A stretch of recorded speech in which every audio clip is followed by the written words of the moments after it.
Welcome back to my ADHD Diary video 4, where I talk briefly about a common dual diagnosis of ADHD and CPTSD, both linked to prolonged trauma, which is now a hot topic of discussion in the world of neuropsychology.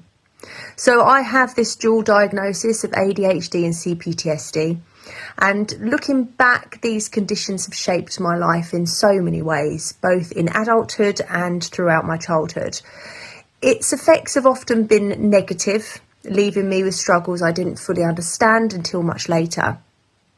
The fear of forgetting is one of the biggest examples that I have in how both conditions kind of took something that I loved and turned it into a source of fear. So I wrote songs a lot, and I would be up until 3 o'clock in the morning writing them. I knew them inside out. Used to play for hours on guitar, but when it came to play them live, I would forget the lyrics or forget how to play guitar, basically, and I'd have to improvise. And eventually this kind of manifested into stage fright, which then manifested into me not really wanting to perform anywhere because it used to cause me panic. And eventually I just gave up singing altogether, even in the shower, because the joy was lost. And for years I couldn't quite understand why I was so scared to perform when it was something that I loved, or used to love like so much. But I realised that it wasn't the performance itself, it was the forgetting my songs and forgetting how to play. Even when I was prepared, I felt really underprepared. And the fear of forgetting is just there in my everyday life now, and I have to use a lot of things like my Google Diary and things like that to remind me of important things.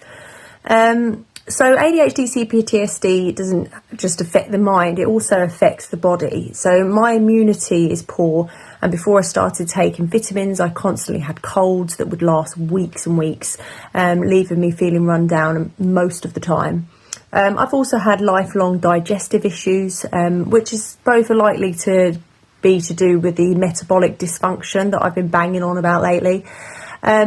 And I've also struggled with restlessness and having difficulty relaxing all my life, which can cause a lot of physical and mental exhaustion. Emotionally, I've experienced intense mood swings, frustration and anger. I'm incredibly sensitive to criticism, and this is rejection sensitive dysphoria, RSD, which means even small comments can really cut deeply. And this sensitivity fuels a lot of anxiety and has in the past fueled depressive episodes as well, and leaves me kind of feeling invalidated and emotionally drained. Maintaining deep friendships has always been a challenge for me as well. I'm inattentive and forgetful, and it's literally out of sight, out of mind. In the past, I was a massive people pleaser, so I allowed others to take advantage of my kind nature. I didn't know how to set boundaries or even recognise what those boundaries were until therapy helped me understand their importance. One of the hardest parts of living with ADHD is that sense of underachievement. So I know I have high potential, I'm good at quite a lot of things, but I haven't always lived up to it. And this leaves me feeling distressed, full of regret and anxious about missed opportunities. And before I had children, I was a bit of a workaholic, so I tried to achieve perfection in everything that I did. And therapy has helped me to let go a lot of this, but I still struggle with high expectations I set for myself, and then I struggle with actually facilitating that and actually doing the things that I need to do. And this can kind of create imposter syndrome, low self-esteem, fear of rejection that still lingers.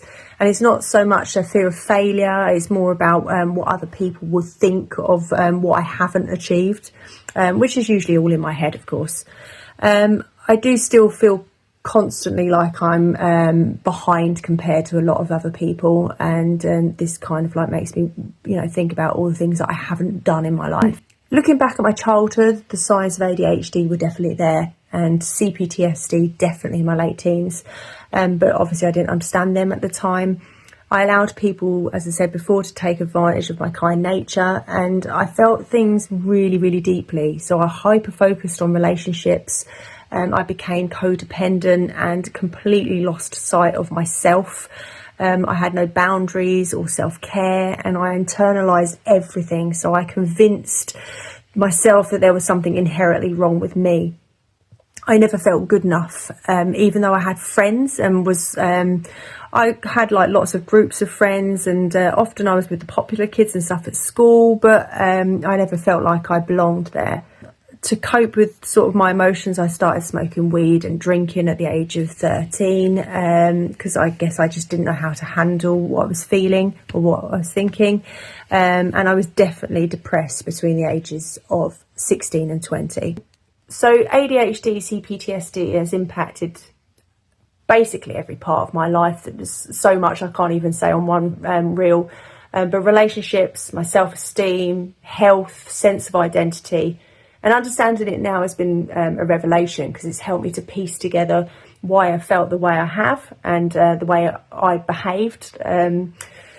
And it doesn't erase the challenges, but it at least gives me a framework now for moving forward with more sort of awareness and self-compassion.